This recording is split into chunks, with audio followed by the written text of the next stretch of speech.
Praise lord, హల్లెలూయా. నజరేయుడైన యేసుక్రీస్తు నామములో మీ అందరికీ శుభవందనాలు తెలియజేస్తున్నాను.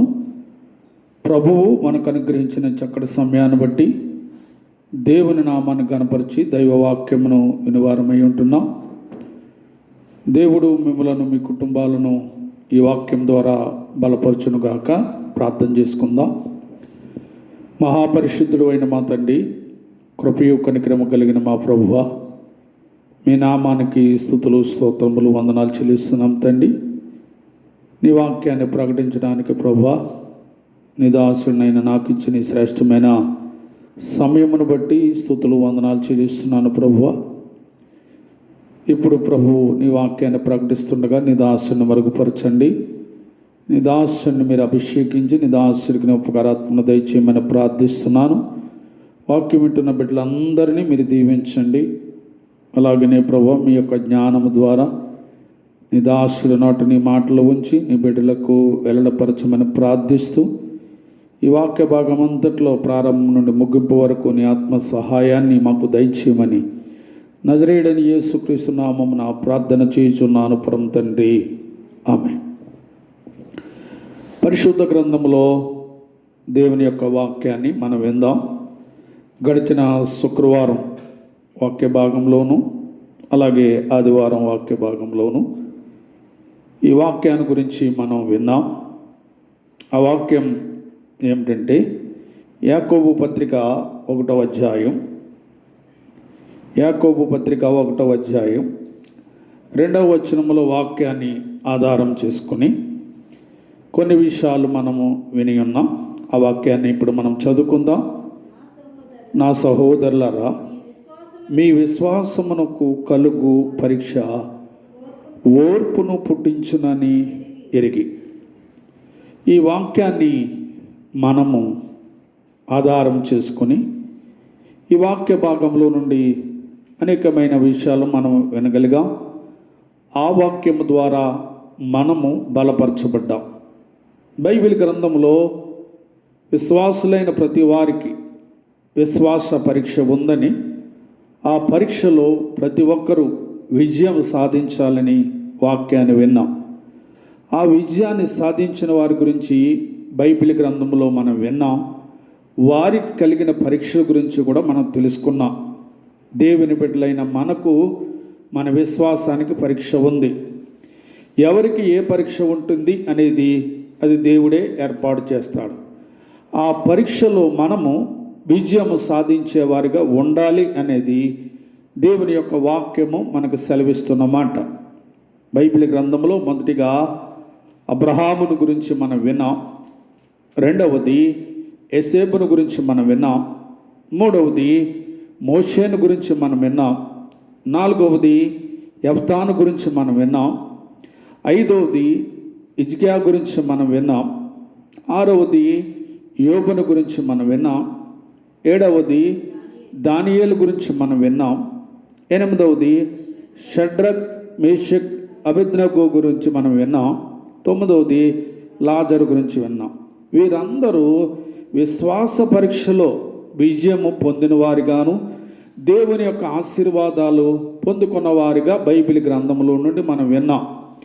వీరి ద్వారా, వీరి యొక్క ఆధ్యాత్మికమైన జీవితం ద్వారా మనము బలపరచబడి మనము కూడా విశ్వాస పరీక్షలో విజయము సాధించున్నట్లుగా మనము దేవుని ఎదుట మన దైనందిన జీవితంలో సిద్ధపడవలసిన వారమై ఉంటున్నాం. ఈ రోజున మరికొంతమంది గురించి వాక్యాన్ని విందాం. వీరు విశ్వాస పరీక్షలో ఓడిపోయిన వారు, విశ్వాస పరీక్షలో ఫెయిల్ అయిపోయిన వారు. ఏమండి, విశ్వాస పరీక్షలో విజయం సాధించిన వారు, విశ్వాస పరీక్షలో పాస్ అయిన వారు, విశ్వాస పరీక్షలో ఉన్నతంగా ఉన్నవారిని గడిచిన వాక్యాలు మనం విన్నాం. ఈరోజు విశ్వాస పరీక్షలో ఫెయిల్ అయిపోయిన వారు, విశ్వాస పరీక్షలో ఓడిపోయిన వారి గురించి మనం విందాం. వీరు కూడా దేవుని భక్తులై ఉంటున్నారు. పరిశుద్ధ గ్రంథములో మొదటిగా ఆదికాండము 4వ అధ్యాయం 8వ వచనములో వాక్యం ఇలాగ వ్రాయబడి ఉన్నది. ఆదికాండము 4వ అధ్యాయం 8వ వచనముల వాక్యం ఇలాగ రాయబడి ఉన్నది. కయీను తన తమ్ముడైన ఏబేలు మీద, చూడండి, ఏబేలుతో మాట్లాడాను. చూడండి ఆదికాండము ఈ 4వ అధ్యాయం 8వ వచనంలో మనందరికీ తెలిసిన వాక్య భాగమే. ఏమండి, ఇక్కడ వ్రాయబడిన విషయం ఏమిటంటే, కయీను తన తమ్ముడైన హేబేలుతో మాట్లాడాను. ఏమండి, వారు పొలములో ఉన్నప్పుడు కయీను తన తమ్ముడైన ఏబేలు మీద పడి, చూడండి, మనస్సును పెట్టండి ఈ మాట. ఏమండి, ఈ వాక్యములో వీరి విశ్వాసానికి పరీక్ష ఏమిటనేది మనకి అర్థమవ్వదు. వాక్యాన్ని పదే ధ్యానిస్తే, దైవికమైన ఆలోచనతో వాక్యాన్ని చదివితే, వింటే ఇందులో ఎంతో మనం నేర్చుకోవలసిన పాఠాలు ఉంటాయి. వాక్యాన్ని మనం చదివితే, కయీను తన తమ్ముడైన హేబేలు మీద పడి అతన్ని చంపెను. ఎంత భయంకరమైన పరిస్థితితో మీరు ఆలోచన చేయండి. ఇంటికి పెద్దవారైన వారు చిన్నవారిని చాలా ప్రేమతో చూడాలి. చిన్నవారి మీద పక్కవారు లేకపోతే ఇరుగు పొరుగు వారు ఏదైనా దాడి చేస్తే, పెద్దవారైన వారు, ఇంటికి పెద్దవారైన వారు, అన్నైనా అక్కైనా, చిన్నవారైన వారిని సంరక్షించాలి, కాపాడాలి. అటువంటిది పోయి కయీను తన తమ్ముడి మీద పడి అతన్ని ఏం చేశాడంటే చంపాడు అని వాక్యం చెప్తుంది బైబిల్ గ్రంథంలో. ఆదికాండము 4వ అధ్యాయం 9వ వచనములో వాక్యం ఇలా వ్రాయబడి ఉన్నది. యెహోవా నీ తమ్ముడైన హేబేలు ఎక్కడున్నాడని కయీను అడుగగా, అతడు, జాగ్రత్తగా మీరు ఆలోచన చేయాలి, అతడు నేనెరుగను. ఎంత అబద్ధమో చూడండి, ఎంత భయంకరమైన మనిషో మీరు ఆలోచన చేయండి. కయీను, నీ తమ్ముడు ఎక్కడున్నాడని దేవుడు అడుగుతుంటే నేనెరగను అంటున్నాడు. అదే తల్లిదండ్రులైన వారు ఇంటికి పెద్దవాడైన వాడిని ఇదే సమాధానంగానే అడిగితే, తమ్ముడు ఎక్కడున్నాడని, ఈ సమాధానమే తల్లిదండ్రులకు కానీ చెప్పితే, ఈ కయీను ఈ రోజులను బట్టి కొట్టే పరిస్థితి ఉంటుంది, శిక్షించే పరిస్థితి ఉంటుంది. కారణం, చిన్నవాడిని చూడవలసిన బాధ్యత పెద్దవాడిదే. అలాంటి పెద్దవాడు అంటున్నాడు, నా తమ్ముడు ఎక్కడున్నాడో నేను ఎరుగను. చదువుతారండి, నా తమ్మునికి నేను కావలివాడనా అనెను. ఈ రోజున మనం ఆలోచన చేద్దాం. దేవుని బిడ్డలమైన మనం, దేవుని యొక్క వాక్యాన్ని వింటున్న మనం, రక్త సంబంధులుగా ఉంటున్న మనం ఇటువంటి ఆలోచనలు కానీ కలిగి ఉంటున్నామేమో. ఒక తల్లి గర్భాన పుట్టిన మనం ఎవరికి వారు సంబంధం లేకుండా మాట్లాడేవారిగా ఉన్నామేమో. ఆలోచన చేయండి, పరిశీలన చేయండి. దేవుడు మన విశ్వాసానికి పరీక్ష పెట్టవలసి వస్తే ఆయన ఏ విధంగానైనా పరీక్ష పెడతాడు. ఆ పరీక్షలో మనము విజయం సాధించవలసిన వారమై ఉన్నాం. ఇప్పుడు వాక్యాన్ని మనము చదివితే ఆ విశ్వాస పరీక్షలో కయీను వంతు వచ్చింది. కయీను వంతు వచ్చినప్పుడు కయీను గురించి మనం చదువుతున్నాం. అతన్ని తమ్ముడిని చంపాడు. తన తమ్ముడిని చంపినప్పుడు దేవుడు అడిగాడు, తమ్ముడు ఎక్కడంటే నేను ఎరగను, నా తమ్మునికి నేనేమైనా కావలివాననా అని అడిగాడు. 10వ వచనాన్ని మనం చదివితే, ఆదికాండము 4వ అధ్యాయం 10వ వచనాన్ని మనం చదివితే, అప్పుడు ఆయన నీవు చేసిన పని ఏమిటి? నీ తమ్ముని యొక్క, చూడండి, నీ తమ్ముని రక్తము యొక్క స్వరము నేలల్లో నుండి నాకు మొర్ర పెట్టుచున్నది. ఈ రోజున దేవుని బిడ్డలమైన మనం ఒక్కసారి ఈ వాక్యాన్ని బట్టి పరిశీలన చేద్దాం. కయీను విశ్వాసమునకు పరీక్ష, అది కయీను విశ్వాసమునకు పరీక్ష కలిగింది. ఏమిటి ఆ పరీక్ష అంటే, సహోదర ప్రేమలో. అది మనస్సును పెట్టాలి ఈ మాటను. సహోదర ప్రేమలో. తమ్ముడైనా, అన్నయ్య అయినా, అక్కైనా, చెల్లైనా ప్రేమించవలసిన వారమై మనం ఉంటున్నాం. ఏమంటే ప్రేమించలేకపోతున్నామంటే మనలో ఈర్ష్య ఉంటుంది, లేక అసూయ ఉంటుంది. ఉంటే దేవుని బిడ్డగా నీ ఉంటే నీలో దేవుని ప్రేమ ఉండాలి.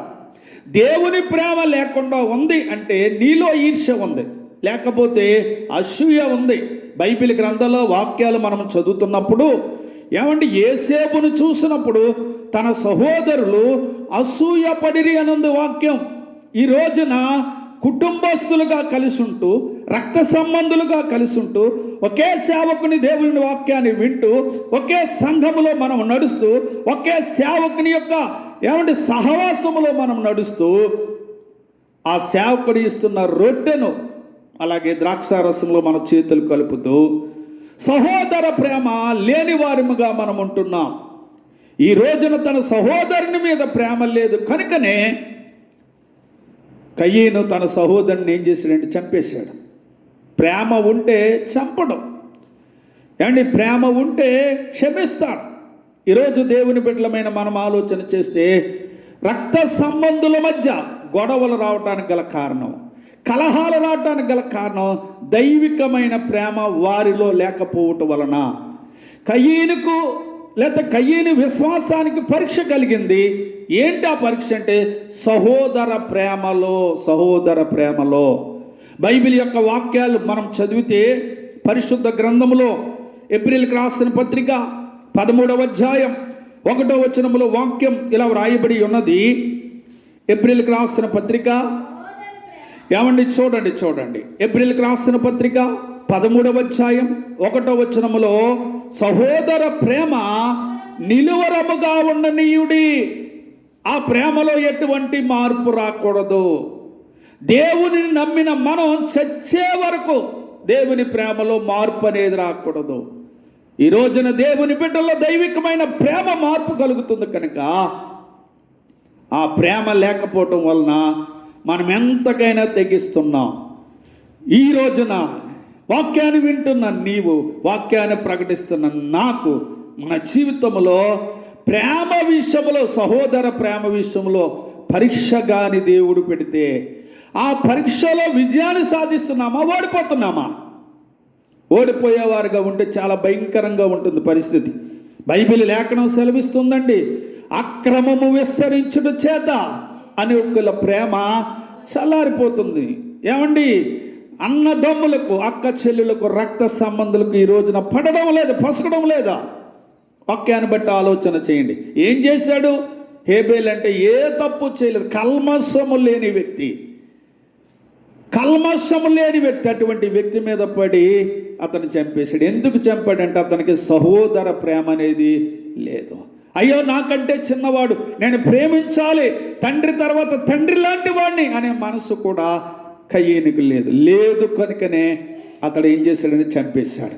వాక్యం సెలవిస్తుంది పరిశుద్ధ గ్రంథంలో వాక్యాన్ని మనం చదివితే యాకోబు పత్రిక 3వ అధ్యాయం 12వ వచనములో వాక్యం ఇలా వ్రాయబడి ఉన్నది, నా సహోదరులారా. ఏమండి యాకోబు పత్రిక 3వ అధ్యాయం మొదటి యోహాను పత్రిక 3వ అధ్యాయం 12వ వచనం. మొదటి యోహాను పత్రిక ఏమండి మనము మనసును పెట్టండి, చూడండి, మనము కయీను వంటి వారమై ఉండరాదు. ఎందుకు ఉండరాదంటే అతనికి సహోదర ప్రేమ లేదు. అది ఈ రోజున కయీను వంటి స్వభావం కలిగిన వాడు ఎవడైనా సరే వాడికి సహోదర ప్రేమ లేదు. వాడిలో ఉన్నది ఏమిటంటే ఈర్ష్య, వాడిలో ఉన్నది ఏమిటంటే ఏమంటే అసూయ. దానికే మరొక పేరు మత్సరం అని కూడా బైబిల్లో మనం చూస్తాం. దేవుని యొక్క వాక్యాన్ని వింటున్న సంగమా, దేవుని బిడ్డలారా, ఈ రోజున నీకు పరీక్ష కలిగితే సహోదర ప్రేమ విషయంలో నువ్వు విజయాన్ని సాధించేవాడిగా ఉన్నావా, లేక ఓడిపోయేవాడిగా ఉన్నావా? నీ సహోదర ప్రేమ విషయంలో నువ్వు ఎలా ఉన్నావో నీవు పరీక్షించుకో. దేవుడు నీతోనే మాట్లాడుతున్నాడు. ఈ వాక్యం నీకు హెచ్చరికగా దేవుడు తెలియజేస్తున్నాడు.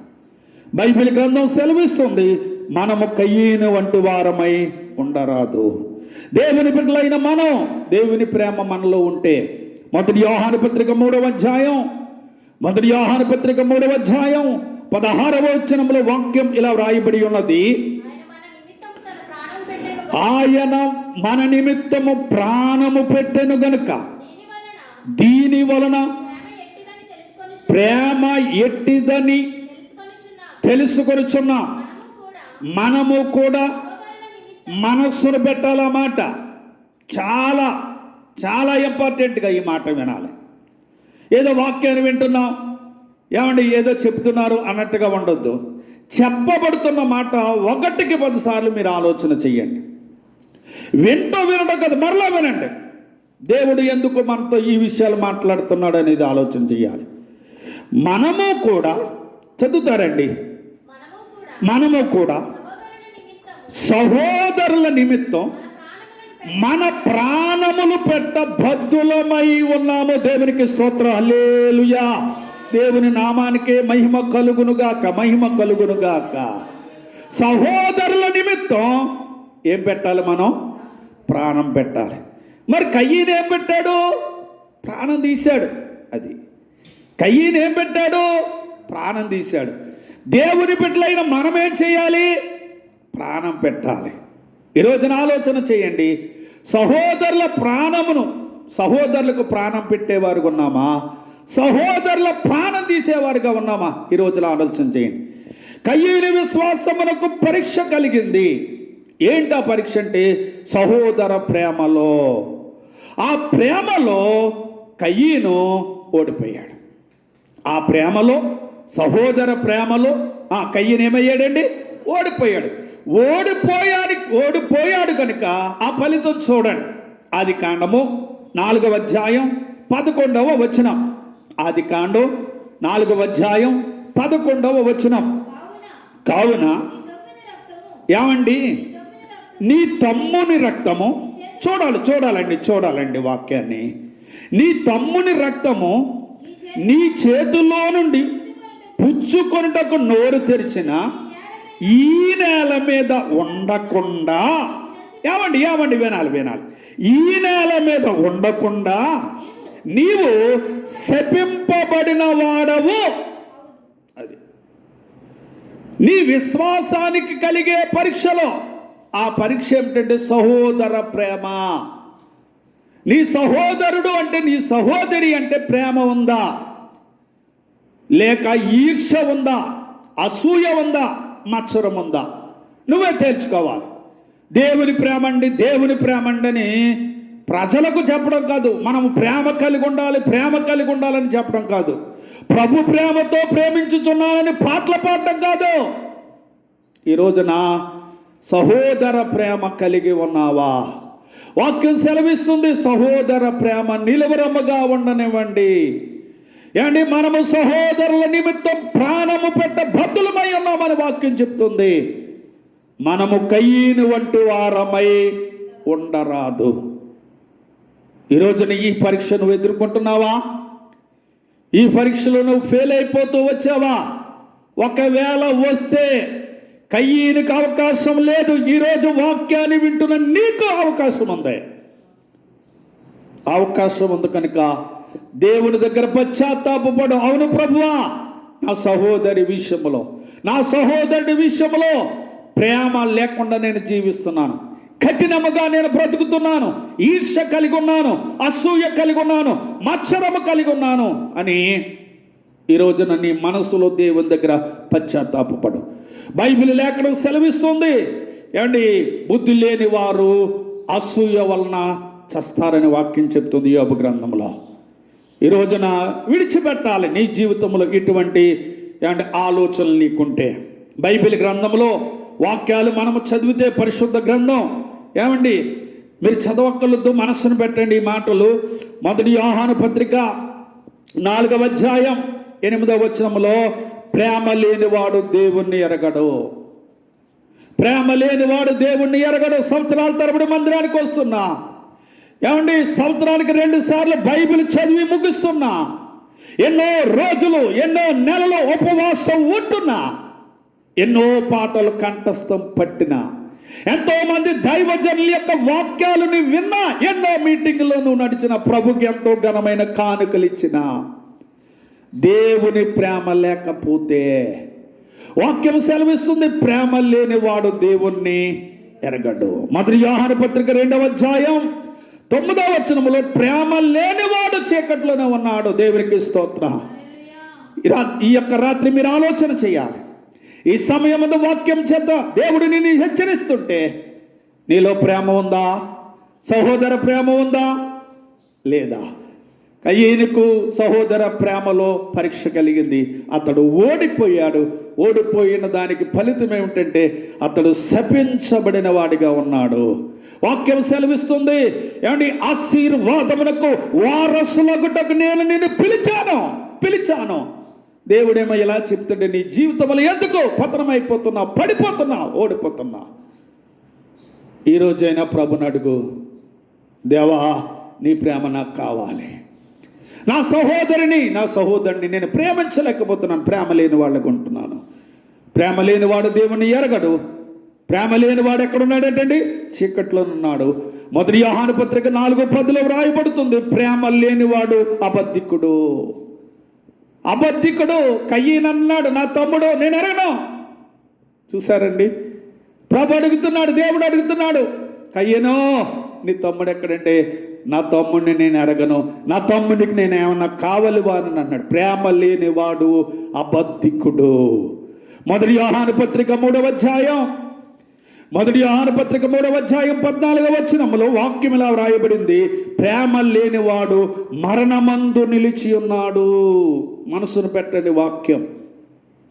ప్రేమ లేనివాడు మరణమందు నిలిచి ఉన్నాడు.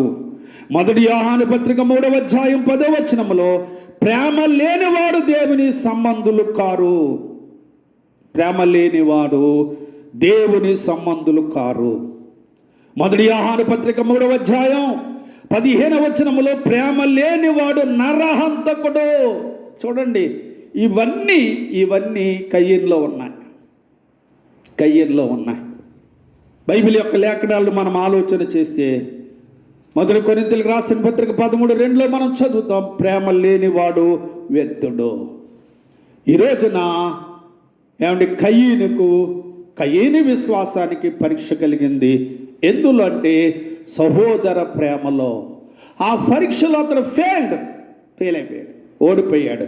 దానికి ఫలితం ఏమిటంటే శపించబడిన వాడైపోయాడు. అందుకనే బైబిల్ చెబుతుంది, మనము కయీను వంటి వారమై ఉండరాదు. సహోదర ప్రేమ నిలవరముగా ఉండనీయండి.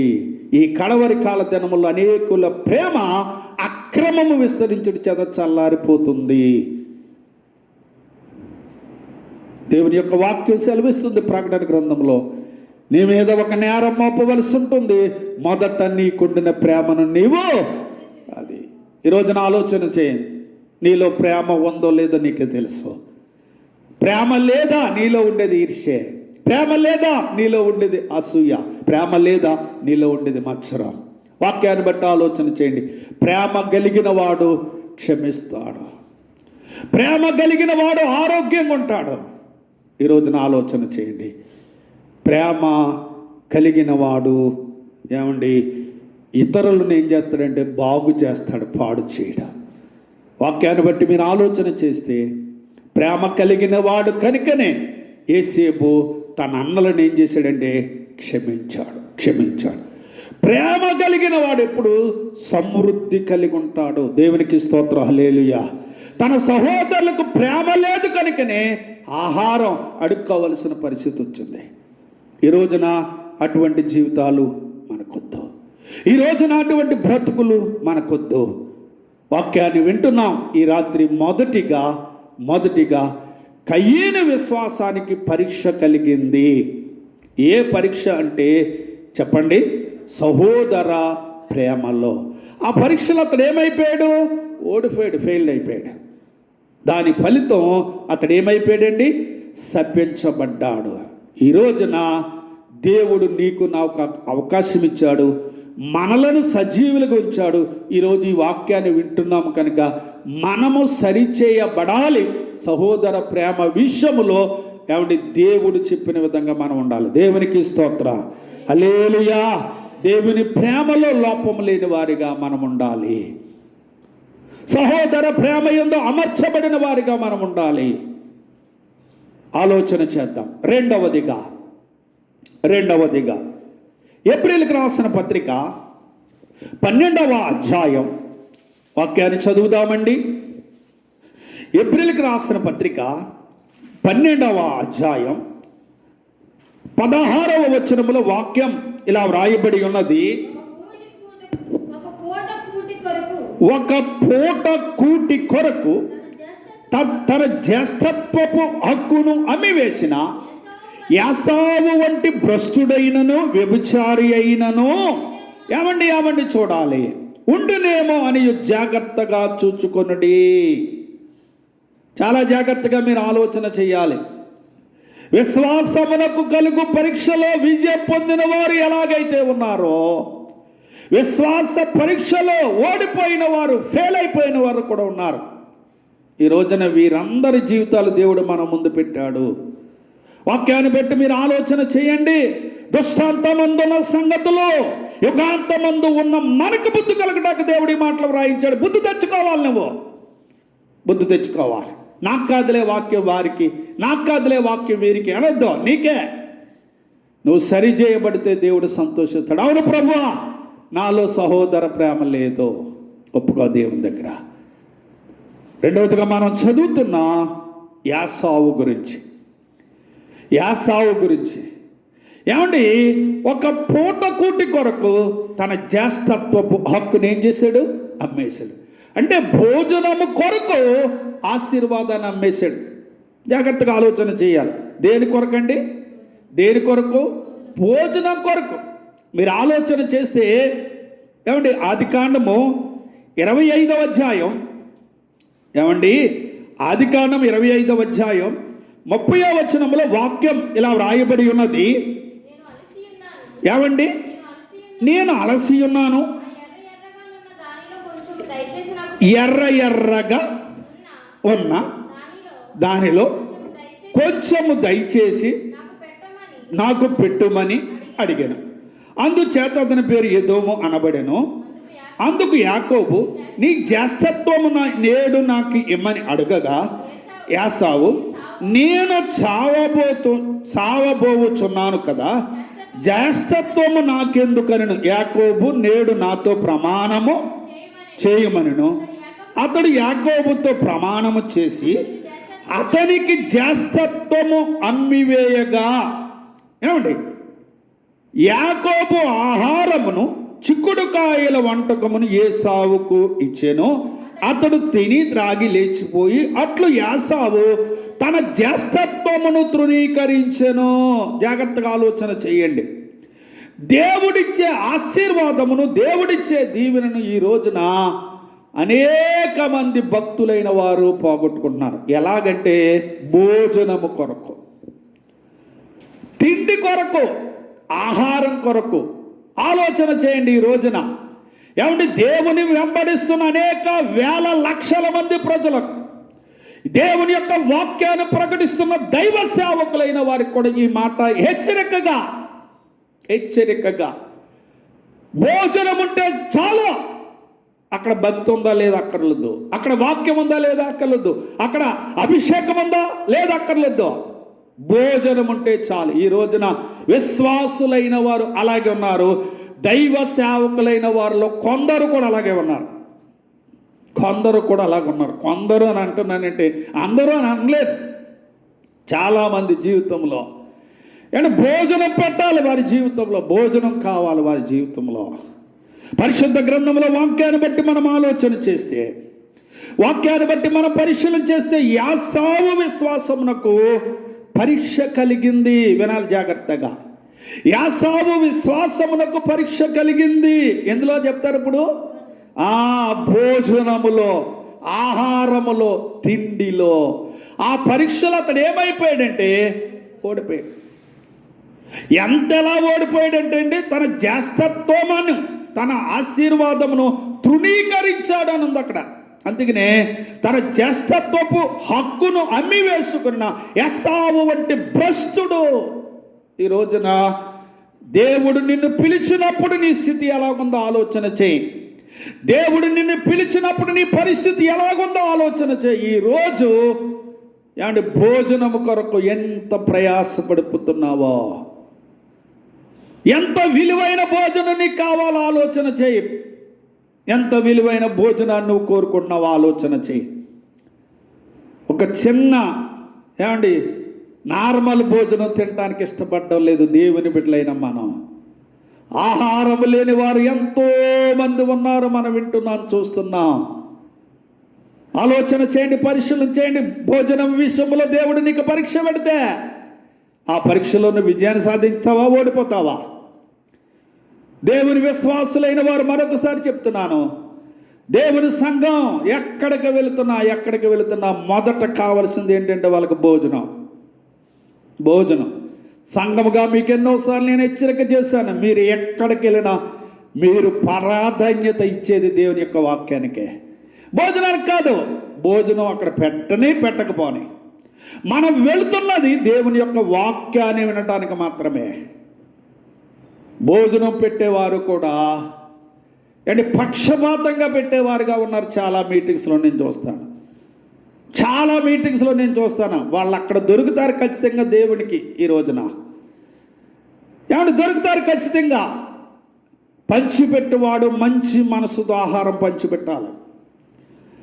పక్షపాతంతో వ్యవహరించే భక్తుల్ని నేను చూస్తున్నాను నా అనుభవంలో. ఈ రోజున భోజనం విషయంలో దేవుడు నీకు పరీక్ష పెడితే, ఆహార విషయంలో నీకు పరీక్ష పెడితే, తిండి విషయంలో నీకు పరీక్ష పెడితే ఆ పరీక్షలో నువ్వు ఓడిపోతున్నావా, విజయాన్ని సాధిస్తున్నావా?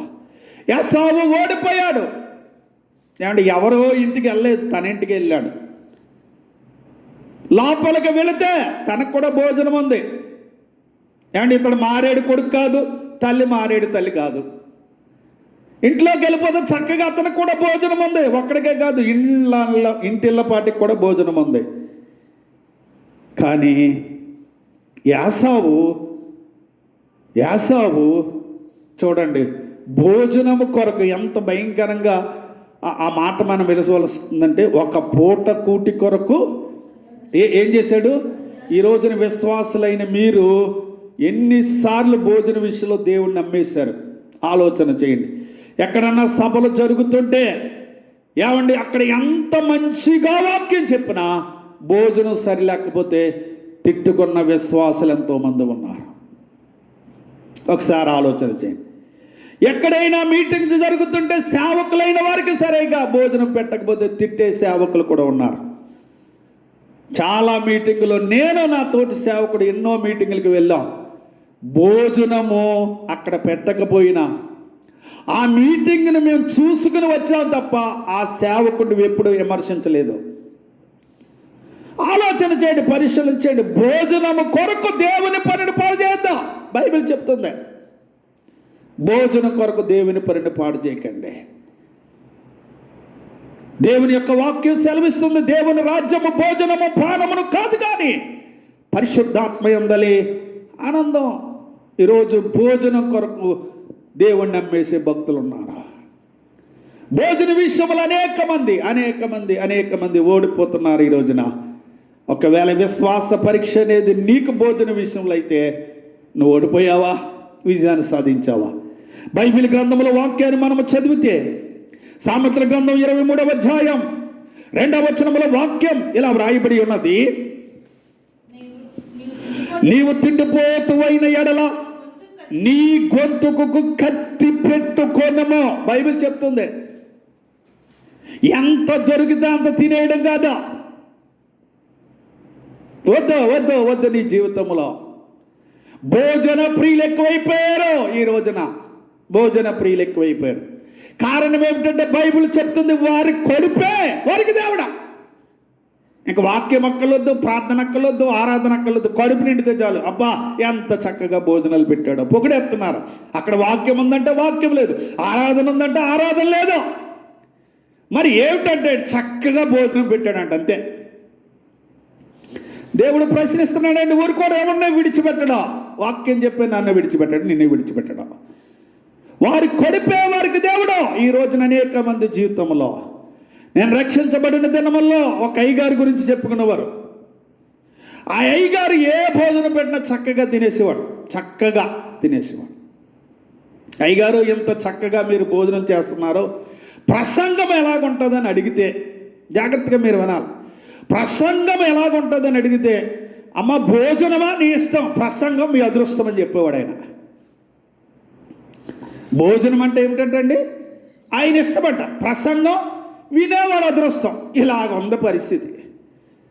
చాలా ఆశ్చర్యమైంది. ఈ రోజును చూస్తుంటే ఇంకా నాకు ఆశ్చర్యం వేస్తుంది. ఏమంటే ఎంతగా దేవుని సేవకుడిగా, దేవుని యొక్క సేవకురాలుగా, విశ్వాసులుగా దేవుడు నేను హెచ్చిస్తుంటే భోజన విషయంలో ఓడిపోతున్నావేమో ఆలోచన చెయ్యి. భోజన విషయంలో దేవుడు నిన్ను పిలిచింది భోజనము కొరకు కాదు. అనేక మంది భక్తులు భోజనము లేకుండా సువార్త చేశారని మనం విన్నాం, చూసాం. వారిని దేవుడు హెచ్చించాడని కూడా మనం వింటున్నాం. వాక్యం సెలవిస్తుంది, భోజనము తిండి ఆహార విషయంలో పరీక్ష అయితే ఆలోచన చేయండి, పరిశీలన చేయండి. గొప్ప గొప్ప దేవుని సేవకులైన వారికి సరైన భోజనం లేకపోయినా అనేక స్థలాల్లోకి వెళ్ళి దేవుని యొక్క వాక్యాన్ని చెప్పి వచ్చామన్న సాక్ష్యాలు నేను విన్నాను. ఈ రోజుకి వారు అలాగే వాడబడుతున్నారు, అలాగే దేవుడు వారిని దీవించాడు. భోజన విషయంలో నువ్వు పడిపోయావా? భోజన విషయంలో నువ్వు ఓడిపోయావా? నీ జీవితం చాలా భయంకరంగా ఉంటుంది. ఒక పూట కూటి కొరకు తన జ్యేష్ఠత్వపు హక్కును అమ్మివేసిన ఎస్సావు వంటి భ్రష్టుడు. పరిశుద్ధ గ్రంథంలో వాక్యాన్ని మనం చదివితే సామెతల గ్రంథం 23వ అధ్యాయం 20వ వచనాన్ని చదువుదామండి. ద్రాక్షారసము కిందకు వచ్చేనమ్మా. మాంసము ఎచ్చుగా తిని వారితో సహవాసము చేయకము. తిండి తినేవాడితో సహవాసం చేయకో. తిండి తినేవాడితో సహవాసం చేయొద్దు. ఎక్కడికి వెళ్ళినా దేవుని బిడ్డలు ఈ సమస్య ఎక్కువైపోయేది. భోజనం. వాక్యం గురించి వెళ్ళే వాళ్ళు బహు తక్కువ మంది ఉన్నారు. బహు తక్కువ మంది. గుర్తుపెట్టుకోండి, సేవకుడైనా విశ్వాసులైనా దేవుడు ఈ విషయములు నీకు పరీక్ష పెడితే, తిండి, ఆహారం, భోజనం, ఈ విషయాలు నీకు పరీక్ష పెడితే నువ్వు ఓడిపోతున్నావా, విజయాన్ని సాధించావా? ఎక్కడికి నువ్వు వెళ్ళినా వాక్యాన్ని విని రా, అంతే. భోజనం తర్వాత భోజనం కొరకు ఎక్కడికి వెళ్ళొద్దు. బైబిల్ గ్రంథంలో వాక్యాన్ని మనం చదివితే సామెతల గ్రంథం 23వ అధ్యాయం 21వ వచనంలో వాక్యం ఇలా వ్రాయబడి ఉన్నది, త్రాగుబోతులు తిండిపోతులు దరిద్రులగుదురు. ఆలోచన చేయండి. ఏమండి, ఎవరైనా పెడుతున్నారు కాబట్టి తింటున్నా, పెట్టకపోతే ఒకసారి ఆలోచన చేయండి. ఒక వ్యక్తికి భోజనం పెడతాం చాలా కష్టం. సభలు ఏర్పాటు చేస్తున్న అనేక మంది సేవకులు వేలు లక్షలకు వచ్చేసి భోజనాలు పెడుతున్నారు. నీకు భోజనం పెట్టినంత మాత్రాన సభలు ఆశీర్వాదకరంగా జరగలేదని చెప్పుకో. ఎవరికైనా భోజనం పెట్టి చూడు నీ జీవితంలో ఎంత భారం అనేది. మనం చెప్పడానికి చాలా సులువే, చేయడం చాలా కష్టం. ఈ రోజున నువ్వు తిండిపోతావైతే నీ గొంతుకి కత్తి పెట్టుకో. మాంసం ఎచ్చుగా తినేవాడితో సహవాసం చేయకో. బైబిల్ లేఖనం సెలవిస్తుంది, తిండిపోతావైతే నువ్వేమవుతావు? దరిద్రుడవుతావు. బైబిల్ గ్రంథంలో యెషయా గ్రంథం 56వ అధ్యాయం 11వ వచనం. యెషయా గ్రంథం 56వ అధ్యాయం 11వ వచనం. ఆతురపడును, ఎంత తినను. అది తృప్తి లేని జీవితం ఇంతే. బైబిల్ చెప్తుంది మత్తయి సువార్తలో, ఏమి తిందుమో ఇదే ఆలాపన. ఏం తిందాం. దేవుడు నిన్ను ఏర్పాటు చేసుకున్నది ఒక ప్రత్యేకమైన ఉద్దేశం. దేవుడు నిన్ను పిలిచింది ఒక ప్రత్యేకమైన ఉద్దేశం కొరకు పిలిచాడు. తిండి కొరకు దేవుని పనిని, భోజనం కొరకు దేవుని పనిని పాడు చేయకో. వాక్యం సెలవిస్తుంది, దేవుని రాజ్యము భోజనము పానమును కాదు కానీ. ఈరోజు భోజనమే ముఖ్యం అనుకున్నావు. ఎక్కడికి వెళ్ళినా నీకు భోజనమే ముఖ్యమా? వద్దండి. భోజన విషయంలో యాసావు ఓడిపోయాడు. ఎంతకంటే భ్రష్టుడు అని వ్రాయబడింది. ఆశీర్వాదమును, జ్యేష్ఠత్వపు హక్కును అమ్మివేసి తృణీకరించాడని వాక్యం చెప్తుంది. ఎవరైనా నిన్ను ఇంటికి పిలిస్తే నీ గురించి భయపడుతున్నారేమో, ఎందుకంటే నీకు భోజనం పెట్టలేక. ఇలాగంటున్నానని మనసును కష్టపెట్టుకోకండి. కారణం ఏంటంటే కొంతమందిని భోజనం పెట్టి తృప్తి పరచలేకపోతున్నా, వారు అనుకున్న భోజనం పెట్టలేకపోతున్నాం మనం. వారి కోరికలు అలా ఉంటున్నాయి. బైబిల్ చెప్తుంది ఎంత తినను వారికి ఏం లేదట. ఏమంటే ఏమి లేదు, అది భోజన విషయంలో జాగ్రత్త, భోజన విషయంలో జాగ్రత్త. ఒక గొప్ప సేవకుడు సంవత్సరాల తరబడి ఏమంటే దైవ సందేశాలు అందిస్తూ అనేక స్థలాల్లో దేవుని పరిచర్యను ప్రారంభించి సేవకులను తయారు చేసిన ఒక గొప్ప సేవకుడు చెప్పిన మాట ఏమిటంటే, నీకెక్కడైనా భోజనం పెడితే అది బాగుందా బాగాలేదా అని అనకుండా చెప్పకుండా ఎంతో కొంత తినేసి నువ్వు వచ్చే అక్కడి నుంచి, అంతే. దేవునికి స్తోత్రం. విమర్శించొద్దా అండి. భోజనం కొరకు మనం పిలవబడలేదు. నా మాటను జాగ్రత్తగా వినండి. భోజనం కొరకు దేవుడు మనల్ని ఏర్పాటు చేయలేదు. నువ్వు భోజనం కొరకే నువ్వు ఉన్నావంటే మరలా చెప్తున్నాను, వారి కడుపే, చెప్పండి, వారి కడుపే దేవుడు. అంటే యేసు ప్రభు నీకు దేవుడు కాదు, అలా దేవుడు ఆలోచన నీకు లేదు. బైబిల్ గ్రంథంలో వాక్యాన్ని మనం చదివితే సామెతల గ్రంథం 20వ అధ్యాయం 17వ వచనంలో వాక్యం ఇలా వ్రాయబడి ఉన్నది, మోసం చేసి తెచ్చుకున్న ఆహారము మనుషులకు బహు ఇంపుగా ఉండును. చూసారండి, ఇదో కొంత జాబితా, ఇదొక వర్గం. వారి జీవితం ఏమిటంటే కష్టపడరా, వారి జీవితం ఏంటంటే మోసం చేసి భోజనం చేయడమే. ఎవరొకరిని మోసం చేయడం, భోజనం చేయడం, ఎవరొకరిని మోసం చేయడం, భోజనం చేయడం. ఈ రోజున ఆలోచన చేయం, ఇలాంటి ఆహారం వద్దు, ఇలాంటి తిండి వద్దు. బైబిల్ గ్రంథంలో వాక్యాన్ని బట్టి మనం ఆలోచన చేస్తే 78వ కీర్తన 18వ వచనంలో వాక్యం ఇలా వ్రాయబడి ఉన్నది. 78వ కీర్తన 18వ వచనం, వారు తమ ఆశ కొలది, మనసును పెట్టని చూడండి ఆ మాట, వారు తమ ఆశ కొలది ఆహారమును అడుగుతున్నారు. ఈరోజున ఆలోచన చేయండి, పరిశీలన చేయండి. జాగ్రత్త, ఎవరింటికన్నా నువ్వు వెళితే, ఎక్కడైనా భోజనానికి నిన్ను పిలిస్తే, ఎవరైనా నీకు ఆతిథ్యం ఇవ్వడానికి పిలిస్తే జాగ్రత్తగా భోజన విషయంలో ఉండాలి. మరలా పాలనా వారిని ఎప్పుడు భోజనానికి పిలకూడదనే పేరు మాత్రం తెచ్చుకోకు. తిండిపోతు అయితే నీ గొంతుకి ఏం పెట్టుకుంటే కత్తి పెట్టుకో. కారణం తిండిపోతులు దరిద్రులు అవుతున్నారు.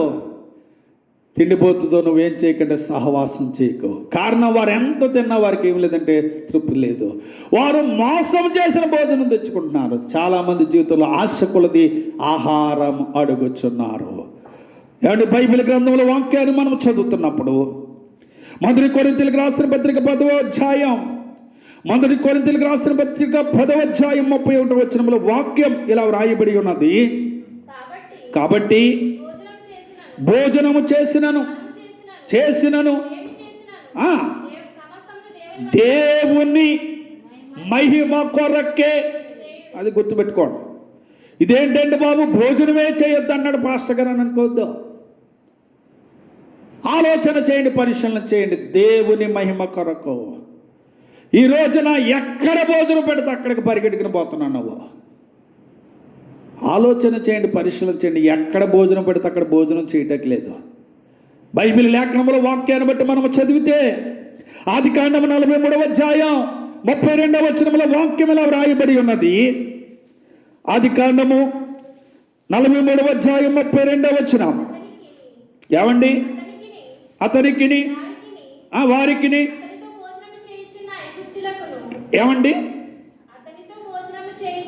చేయుచున్న ఐగుప్తీయులకును వేరువేరుగా వడ్డించిరి. ఐగుప్తీయులు ఎబ్రీలతో. ఈ రోజున ఆలోచన చేయి. నువ్వు దేవుని అభిషేకం పొందిన వాడవు, యేసు రక్తములో కడగబడిన వాడవు. ఎవరితో పడితే వారితో భోజనం చేయటం లేదు. ఎక్కడ పడితే అక్కడ నువ్వు భోజనం చేయటం లేదు. ఏ భోజనం పడితే భోజనం చేయటం లేదా. భోజనం చేసేసాక ఏదేదో మాట్లాడుకో. ఈరోజున ఆలోచన చేయండి. ఒకటి వాక్యాన్ని మనం విన్నాం. కయ్యేను విశ్వాసమునకు పరీక్ష కలిగింది. ఏంటా పరీక్ష అంటే సహోదర ప్రేమలో. ఆ పరీక్షలో ఆయన ఓడిపోయాడు, ఫెయిల్ అయిపోయాడు.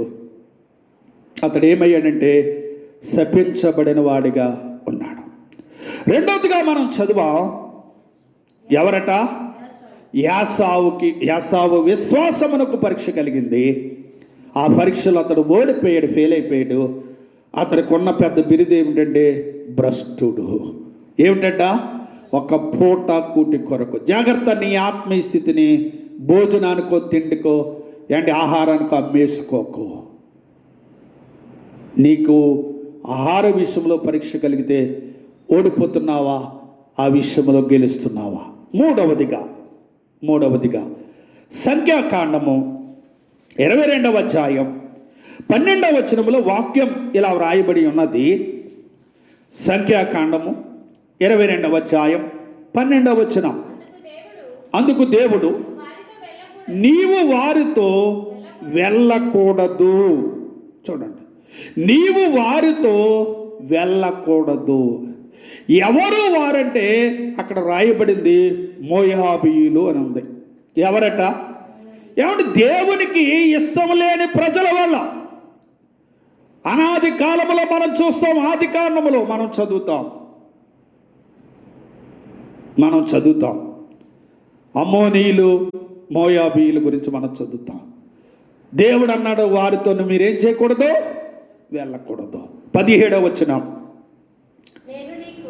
సంఖ్యాకాండం 22వ అధ్యాయం 17వ వచనం. ఏమండి, నేను నీకు బహు ఘనత కలుగజేసేదను. ఏమండి, వాక్యాన్ని బట్టి ఆలోచన చేయండి. ఒకరిని హెచ్చించేవాడను నేనే, ఒకరిని తగ్గించేవాడును నేనే.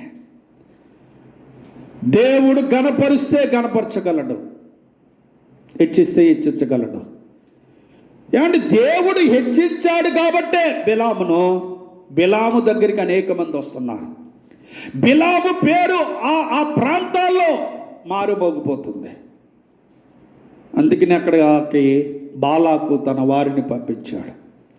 వాక్యాన్ని బట్టి మనం ఆలోచన చేస్తే, వాక్యాన్ని బట్టి మనం పరిశీలన చేస్తే సంఖ్యాకాండం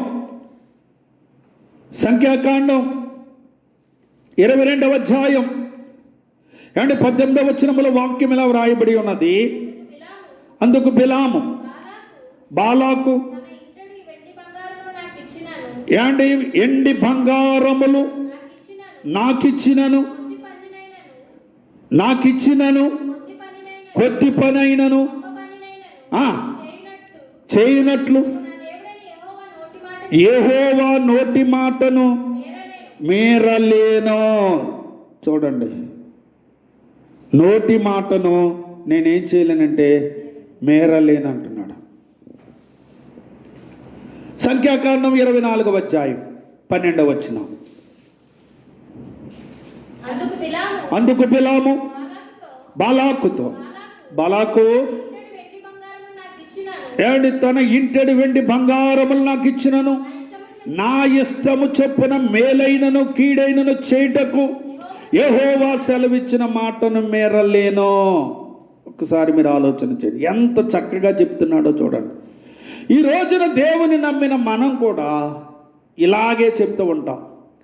దేవునికి ఇష్టం లేని పని ఒక పనైనా చేయనండి, మీరు ఎంత ఎండిచ్చినా ఎంత బంగారం ఇచ్చినా చెప్తూ ఉంటాం. ఏమండి, వాక్యాన్ని బట్టి మీరు ఆలోచన చేస్తే, మంచి మనసుతో ఆలోచన చేయండి. నేనైతే ఇలా చెప్తున్నాను, ఈ విషయాన్ని ఆలోచన చేయండి. ఇప్పుడు బిలాము ఏమని చెప్పాడో ఈ రెండు విషయాల్లో మనం ఆలోచన చేస్తే, నాకు వెండి వద్దు బంగారం వద్దు, ఎంతంటే ఇంటడు, అది అంత బంగారం వెండి ఇచ్చినా నేను రానంటే రాను, నేను యెహోవా మాటను మేరను. ఒక్క విషయం మనసును పెట్టండి. ఈ మాట ఏమిటంటే, బైబిల్ చెప్తుందండి, హృదయము నిండిన దానిని బట్టి, అది హృదయంలో ఏముంది ఇప్పుడు? నేను బైబిల్ చూపిస్తానండి వాక్యాన్ని, మీరు ఏం కంగారు ఏం పడద్దు. ఇప్పుడు హృదయంలో బిలాముకి ఏముంది? ఏమండి, నాకేమైనా బహుమానం ఇస్తే బాగుండు, అది హృదయంలో ఉంది. నాకు ఏదన్నా గిఫ్ట్ ఇస్తే బాగుండు, హృదయంలో ఉంది. పైకి అన్నాడు, నేను దేవుని మాట మేరలేను. అలాగే చెప్పొచ్చు కదా, బాబు నేను దేవుని మాట మేరను అంటే చాలు. కానీ ముందుగా వాళ్ళకి ఏమిస్తున్నాడు? ఇంటిస్తున్నాడు, నేను ఎలాగైతే చేయగలను అని. బైబిల్ చెప్తుందండి, హృదయము నిండిన దానిని బట్టి ఏం మాట్లాడుతుందట? ఆల్రెడీ నిండిపోయాడు. ఏదైనా గిఫ్ట్ ఇస్తే, ఏదైనా బహుమానం ఇస్తే నేను చేయగలనని ముందుగా వాడికి చెప్తున్నాడు. బైబిల్ గ్రంథంలో వాక్యాన్ని బట్టి మనం ఆలోచన చేస్తే సంఖ్యాకాండం 22వ అధ్యాయం 34వ వచనంలో వాక్యం ఇలా వ్రాయబడి ఉన్నది. అందుకు బిలాము చేసి తిని, ఏమండి, ఎదురుగా తెలిసినది కాదు కాబట్టి మనసును పెట్టాలి. కాబట్టి ఈ పని నీ దృష్టికి చెడ్డదైతే, చెడ్డది కాదేంటండి, చెడ్డదే. దేవుని బిడ్డలైన వారు ఎవరు పిలిస్తే వెళ్ళాలో, ఎవరు పిలిస్తే వెళ్ళకూడదో తెలిసి ఉందే. ఏ చిన్న వ్యక్తి కాదు ఇతను. దేవునితో ముఖాముఖిగా మాట్లాడే వ్యక్తి. ఇతడు శపిస్తే శాపం, ఇతడు ఆశీర్వదిస్తే ఆశీర్వాదం. అటువంటి వ్యక్తి అన్నాడు, మీ దృష్టికి చెడు పని అయితే నేను వెళ్ళనులే అన్నాడు. అన్నీ తెలిసి అందులమైపోతున్నాం. దేవుని బిడ్డలైన మనం ప్రార్థన చేస్తున్నాం, దేవుని స్తుతిస్తున్నాం, ఆరాధిస్తున్నాం, దర్శనాలు ఉన్నాయి, అభిషేకం ఉందే. మరలా అన్నీ చేసేసిన తర్వాత మీకు ఇష్టం లేకపోతే నేను చేయనులే అండి. ఎందుకండి ఈ మాటలు? బిలాము గారు అలాగే మాట్లాడుతున్నాడు. వాక్యాన్ని బట్టి మీరు ఆలోచన చేస్తే హృదయంలో ఉంది ఆయనకు ఆలోచన. పరిశుద్ధ గ్రంథముల వాక్యాన్ని మనం చదివితే 2 పేతురు పత్రిక 2వ అధ్యాయం 16వ వచనముల వాక్యం ఇలా వ్రాయబడి ఉన్నది. ఆ బిలాము దుర్నీతి వలన మనస్సును పెట్టాలి. ఇప్పుడు ఆ మాట బహుమానమును, అది దేవుణ్ణి కాదు ప్రేమించడం, దైవ వాక్కుని కాదు ప్రేమించడం, దేవుని ఉద్దేశాన్ని కాదు ప్రేమించడం, దేవుని చిత్తాన్ని కాదు ప్రేమించడం. ఏం ప్రేమించాడు? బహుమానం. ఈ రోజున ఎవడైతే నాకేంటండి, నేను బాగుపడితే చాలు, ప్రారంభ దినాల్లో యేసుతోనే ఉండాలని, యేసులాగే మాట్లాడాలని, యేసులాగే జీవించాలని మాట్లాడతాం. మధ్యలోకి వచ్చాక మనకు వస్తుంది, ఏమండి నేను బాగుపడితే చాలు, ఎవడెలా పోతే నాకేంటి, సిద్ధాంతాలు లేవు, ఏమండి ఏమీ లేవు, ఇంకా బాగుపడితే చాలు. జాగ్రత్త. ఈ రోజున దేవుని బిడ్డలైన మనం ఆలోచన చేయండి, పరిశీలన చేయండి. నేను ఒక ప్రత్యేకమైన స్థితిలో దేవుడు నిన్ను ఏర్పాటు చేసుకున్నాడు, పిలిచాడు, ప్రతిష్ఠించాడు. ఆ పిలుపుకు తగినట్లుగా నువ్వు జీవించలేవా? అతడు బహుమానమును ప్రేమించాడు. అది మంచి బహుమానం అయితే పర్లేదండి. దుర్నీతికి కలుగు బహుమానమును ప్రేమించాడు అంటే ఇప్పుడు అర్థమేంటి? ఇప్పుడు తన మనసులో ఉంది ఆల్రెడీ. పైకి ఏమన్నాడు? దేవుని మాట నేనేం చేయలేను, మేరలేను. కానీ మనసులో ఏముంది? బహుమానం. యోధాపత్రిక 11వ వచనం. యోధాపత్రిక 11వ వచనం చదువుతారండి త్వరగా, ప్రకటన ముందు. ఏంటో, అయ్యో వారికి శ్రమ, కయ్యను నడిచిన మార్గమున నడిచిరి, మనసును పెట్టాలన్నమాట, బహుమానము పొందవలనని బిలాము నడిచిన తప్పు త్రోవలో. ఈరోజున ఆలోచన చేయండి. బహుమానము కొరకు 2 పేతురు పత్రిక 2వ అధ్యాయం 15వ వచనాన్ని చదివితే వాక్యం ఇలా రాయబడి ఉన్నది. ఏమండి? తినని మార్గమును విడిచి బేయేరు కుమారుడైన బిలాము పోయిన మార్గమును బట్టి త్రోవ తప్పిపోయి. ఈ రోజున ఆలోచన చేద్దాం, ఈ రోజున పరిశీలన చేద్దాం. బైబిల్ లేఖనం సెలవిస్తుంది, దేవుని యొక్క వాక్యం సెలవిస్తుంది. జాగ్రత్తగా వినాలి. ఇంకొక మాట చెప్పి నేను ముగిస్తాను. వినాలి జాగ్రత్తగా. దేవుడు సహాయం చేస్తే మరలా ఆదివారం దినాన్ని ఈ వాక్యాన్ని మీకు చెప్తాను. ఏమండి, వివరించడానికి చాలా వాక్యం ఉంది, కానీ ఏదైతే ఏ మాటలైతే మనకు అవసరమో ఆ మాటలే మీ ముందు పెడుతున్నాను. ఒక్క పాయింట్ విషయమే ఒక గంట చెప్పొచ్చు, మొదట ప్రారంభించిన ఆ పాయింట్ విషయమే ఈరోజున ఆలోచన చేద్దాం. ఇప్పుడు బిలాము ఏమంటే ఎందుకు అతడు త్రోవ తప్పిపోయాడంటే బహుమానమును ప్రేమించాడు. ఒక ప్రవక్తగా దేవుడు ఒక ఉన్నతమైన స్థితిలో హెచ్చిస్తే వేరే వేరే వాటికి పరిగెడుతున్నారు దేవుని బిడ్డలో. ఒక్కసారి మీరు ఆలోచన చెయ్యండి. ఈనాటి స్థితి దేవుడు మనకిచ్చింది ఈ స్థితి. ఇప్పుడు మనం బాగున్నాము కాబట్టి, మంచి వస్త్రాలు వేసుకున్నాం కాబట్టి, మంచిగా చదువుకున్నాం కాబట్టి, మంచి ఉద్యోగం వచ్చింది కాబట్టి, మంచి ఇల్లు ఉంది కాబట్టి ఈ రోజున అందరూ ప్రేమిస్తున్నారా? మావాడండి మావాడండి అన్నారు. మరి ఎంత క్రితం ఇవన్నీ లేనప్పుడు ఎవడైనా ప్రేమించాడా? ఎవడైనా వచ్చాడా? ఎవడైనా పలకరించాడా? ఎవడైనా చేరదీసి అన్న ఒక పోటు బాదులు పెట్టాడా? లేదా. కేవలం మనం నమ్మిన దేవుడు, ఆ కృప కలిగిన దేవుడు మనల్ని దీవించి ఆశీర్వదించాడు కాబట్టి ఈరోజు మనం అందరికీ కావాలి. బిలామును చూడండి, ఎంత గొప్పవాడుగా ఉన్నాడు కాబట్టి అందరూ కావాలి. ఆ అందరిచ్చే బహుమానాల గురించి ఇక్కడ ఏం చేస్తున్నాడంటే పరిగెడుతున్నాడు. చక్కటి స్థితి దేవుడిచ్చాడు నీకు. ఏంటి గిఫ్టుల కొరకు పరిగెట్టుకో, బహుమానాల కొరకు పరిగెట్టుకో, పరిగెట్టుకో, పరిగెట్టుకో. నీ జీవితంలో నష్టపోతావు. పరిశుద్ధ గ్రంథంలో వాక్యాన్ని మనం చదివితే ఏమంటే బిలాము విశ్వాసమునకు పరీక్ష కలిగింది. ఏమిటా పరీక్ష అంటే బహుమానములో. అంటే ఎంతటి భక్తులైనా గిఫ్టుల కొరకు పడిపోతున్నారు. బ్రాకెట్లో గిఫ్ట్ అని పెట్టుకోండి, చాలా చక్కగా ఉన్నది ఈ మాట. అది ఎందుకు వెళ్ళారు అక్కడికి? అయ్యగారు అక్కడికి ఎందుకు వెళ్ళారంటే గిఫ్ట్ ఇస్తానన్నారండి. ఇచ్చారంటే పెద్ద గిఫ్ట్ ఇచ్చారండి. ఏమవ్వలేదు, 7 మొక్కలు వేసుకుని వస్తున్నారు అక్కడి నుంచి. అంతే. అందరూ చాలామంది సులువుగా మోసం చేసేస్తున్నారు. సులువుగా ఈ మీటింగ్కి వచ్చిన వారందరికీ గిఫ్టులు ఉన్నాయి. మీటింగ్ అనంతరం ఇలా పెట్టబోతారు 6 మీటింగ్కి. అలాంటి మీటింగ్సే కావు, అలాంటి సభలే కావు. నీ వాక్యాన్ని ప్రేమించి, నీ పిలుపుని ప్రేమించి, నువ్వు చెప్పే సందేశాన్ని ప్రేమించి రావట్లేదు. ఆవిడ కింద పెట్టావే గిఫ్టులు దాని గురించి వస్తున్నారు. ఈ రోజున స్వచ్ఛందంగా ప్రజలు వెళ్ళే సభలు చాలా తక్కువ. ఎంతగా దేవుడు నిన్ను ఆశీర్వదించాడు ఒకసారి ఆలోచన చేయి. బిలాము విషయంలో ఇతను దేని కొరకు పరిగెట్టాడు? అది దేవుడు ఇవ్వలేడా? ఇస్తాడా? దేవుడు ఆశీర్వదించలేదా? ఆశీర్వదించాడు. దేవుడు హెచ్చించలేదా? హెచ్చించాడు. రాజులే నీ కాలు కడికి వచ్చారా నీకు ఘనత తెస్తానని. నువ్వు వద్దన్నా ఆ మాట మీద నిలబడ్డావా? నువ్వు చెప్తావు నేను ఎంత పవర్ఫుల్ అండి, శక్తి అండి అంటావు. ఏదన్నా గిఫ్ట్ ఎడితే పవర్ఫుల్ లేదు, శక్తి లేదు, అంతే. పడిపోతున్నాం, అంత ఊగిపోతాం, అంతే నీ జీవితం. బిలాము బహుమానములో అది ఎక్కడెట్టాడు పరీక్ష అంటే చూద్దాం. ఎందుకు చూద్దామంటే ఏమన్నాడు? ఇంటాడు, వెండిచ్చినా, ఏమిచ్చినా, బంగారం ఇచ్చినా యెహోవా మాట నేనేం చేయలేను, మేరను, నా ఇష్టం చెప్పని చేయలేను అన్నాడు. ఓహో, ఇలాగా అనుకున్నాడు దేవుడు. రైట్.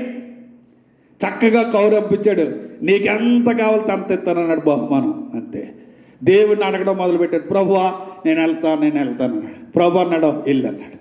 ఈ రోజున చాలామంది జీవితంలో దేవుడిని విసిగించేస్తున్నారు.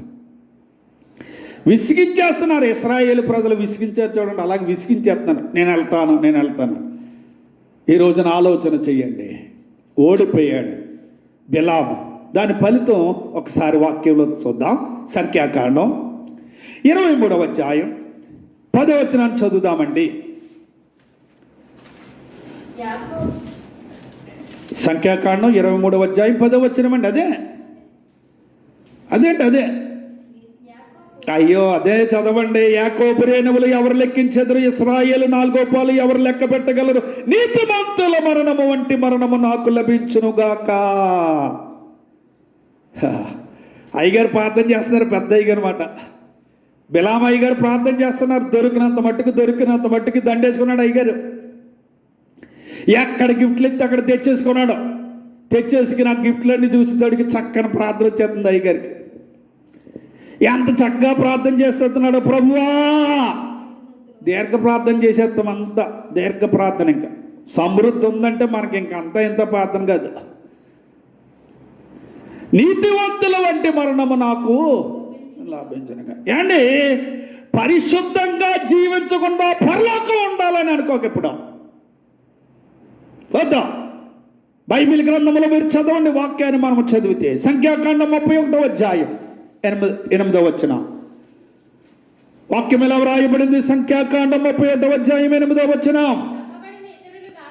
ఏమండి, చంపబడిన ఇతరులు కాక, ఏమండి, మిద్యాను రాజులను అనగా మిద్యాను 5 రాజులని ఏమిని? రెకెము, సూరు, హూరును, రేబను చంపిరి. మనస్సును పెట్టండి ఆ మాట. ఇప్పుడు బేయారు కుమారుడైన బిలాము ఖడ్గముతో చంపిరి. యెహోషువ గ్రంథం 13వ అధ్యాయం 22వ వచనంలో కూడా అదే మాట కనబడుతుంది. గిఫ్టుల గురించి పరిగెడితే జాగ్రత్త, బహుమానాల గురించి పరిగెడితే జాగ్రత్త. బైబిల్ లేఖనముల వాక్యాన్ని బట్టి మనం ఆలోచన చేస్తే దానియేలు గ్రంథం 5వ అధ్యాయం 17వ వచనం, దానియేలు గ్రంథం 5వ అధ్యాయం 17వ వచనం చదువుతారండి. దానియేలు గ్రంథం 5వ అధ్యాయం 17వ వచనం అండి. అందుకు దానియేలు ఏమండి, ఇట్లనేను, నీ దానములు. దేవుని భక్తులు మాట్లాడవలసిన మాటలు ఇవి. ఎవడు గిఫ్ట్ ఇస్తే అక్కడికి, ఎవడు బహుమానం ఇస్తే అక్కడికి పరిగెడుతున్నావా సంగమా, సేవకుడా? నష్టపోతా. దేవుడు విడిచిపెట్టడా. ప్రతి వాడి విశ్వాసానికి పరీక్ష ఉందే. పరీక్షలో ఓడిపోతున్నావా? పరీక్షలో ఫెయిల్ అయిపోతున్నావా? పరీక్షలో విజయం పొందుతున్నావా? నీ యొక్క దానములు నీ యొద్ద నుంచుకొనుము, నీ బహుమానములు మరి ఎవరికైనా ఇమ్మా. అది దానియేలు చెప్తారు మాట. వద్దా, నీ బహుమానాలు ఎవరికి కావాలా? నాకు కావలసినంత దేవుడు నాకు ఇచ్చాడు. దేవుడు నన్ను హెచ్చించినంతగా హెచ్చించాడు. ఈ స్థితి దేవుడు నాకు ఇచ్చాడు. నీ బహుమానాలు నాకొద్దు. ఫిలిప్పీయులకు రాసిన పత్రిక 3వ అధ్యాయం 14వ వచనాన్ని చదివితే వాక్యం ఇలా వ్రాయబడి ఉన్నది. ఫిలిప్పీయులకు రాసిన పత్రిక 3వ అధ్యాయం 14వ వచనం. క్రీస్తు యేసునందు, మనస్సును పెట్టండి ఈ మాట, మనస్సును పెట్టాలి ఈ మాట. క్రీస్తు యేసునందు దేవుని ఉన్నతమైన పిలుపునకు కలుగు బహుమానం ఏమిటట? ఎవరివ్వాలి నీకు బహుమానం? దేవుడు ఇవ్వాలి. ఎవరివ్వాలి గిఫ్ట్? దేవుడు ఇవ్వాలి.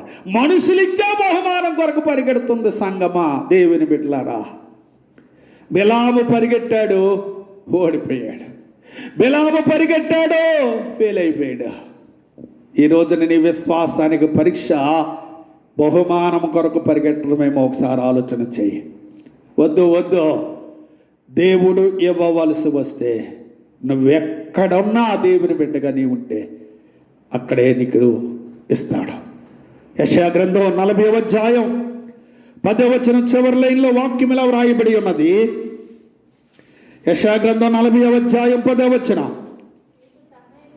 ఆయన ఇచ్చు బహుమానం ఆయన యొద్దనున్నది. అది ఏమంటే నీ జీవితంలో నీ దరిద్రత పోవాలంటే, నీ జీవితంలో నువ్వు ఆశీర్వదించబడాలంటే, నీ జీవితంలో నువ్వు హెచ్చించబడాలంటే అది దేవుడు మాత్రమే చేయాలి, మనిషి రావడం కాదు. అబ్రహాము చెప్పిన మాట మీకు గుర్తుందా? అబ్రహాము నేను ధనవంతుడు చేశానని చెప్పకుండానట్లు దేవుడే నన్ను ధనవంతుడు చేయాలన్నాడు అబ్రహాం. ఈ రోజున ఆలోచన చేయండి. ఆయన ఇచ్చు బహుమానం ఆయన యొద్ద ఉన్నది. యెషయా గ్రంథం 49వ అధ్యాయం 4వ వచనాన్ని చదివితే వాక్యం ఇలా వ్రాయబడి ఉన్నది. ఏమండి, అయినను వ్యర్థముగా నేను కష్టపడి తిని ఫలమేమీ లేకుండా అనుకొంటిని. నాకు న్యాయకర్త యెహోవాయే, అందరూ స్తోత్రం చెప్పండి. హల్లెలూయా, హల్లెలూయా. ఈ వాక్యాన్ని మన వెనుకలో దీవించును గాక. ఈ వాక్యాన్ని బట్టి దేవుడు మనం బలపరిచి హెచ్చరిక చేయను గాక. ఇంకొక మాట నేను చెప్తాను, ఈ మాట చెప్పి నేను ముగిస్తాను. విశ్వాసమునకు కలుగు పరీక్ష. పరీక్షలో ఓడిపోయిన వారి గురించి ఈ రాత్రి మనం వింటున్నాం. ఒకటి చెప్తారండి, ఒకటి కయ్యేను. కయ్యేను విశ్వాసానికి పరీక్ష కలిగింది. ఆ పరీక్ష ఎందులోనంటే సహోదర ప్రేమలో ఓడిపోయాడు. అది ఓడిపోయాడు. దాని ఫలితం ఏంటంటే శపించబడిన వాడిగా ఉన్నాడు. రెండవది యాసావు విశ్వాసానికి పరీక్ష కలిగింది. ఎందులోనటండి? తిండి, ఆహారం, భోజనములో ఏం చేశాడు? ఓడిపోయాడు. అందుకని అతడి పేరు భ్రష్టుడు అని ఉంది. ఏమనుంది?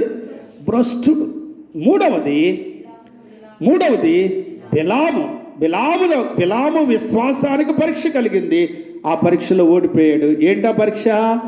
బహుమానం. అది బహుమానం. చూడండి, దేవుడు నన్ను ప్రేమిస్తాడా బహుమానాన్ని ప్రేమిస్తాడంటే బహుమానాన్ని ప్రేమించాడు. ఏమండి, భయంకరమైన చావు అతను తెచ్చాడు. రైట్. నాలుగవది చివరిగా ఈరోజు ఈ మాట చెప్పి నేను ముగిస్తాను. న్యాయాధిపతుల గ్రంథం 13వ అధ్యాయం 24వ వచనములో వాక్యం ఇలా వ్రాయబడి ఉన్నది. ఏమండి? తరువాత ఆ స్త్రీ కుమారుణ్ణి కని, ఏమండి, అతనికి సంసోను అని పేరు పెట్టెను. ఆ బాలుడు చూడండి, ఆ బాలుడు ఎదిగినప్పుడు యెహోవా అతన్ని ఆశీర్వదించెను. దేవునికి స్తోత్ర. ఆశీర్వదించెను. 25వ వచనం. మరియు యెహోవా ఆత్మ జోర్యాకును చదవండి మధ్యనున్న అతను రేపుట మొదలుపెట్టను. యెహోవా ఆత్మ. న్యాయాధిపతుల గ్రంథం 14వ అధ్యాయం 6వ వచనం. యెహోవా ఆత్మ అతన్ని ప్రేరేపింపగా. న్యాయాధిపతుల గ్రంథం 14వ అధ్యాయం 19వ వచనం. యెహోవా ఆత్మ అతని మీదకి మరలా రాగా. న్యాయాధిపతుల గ్రంథం 17వ అధ్యాయం 14వ వచనం. వచ్చే వరకు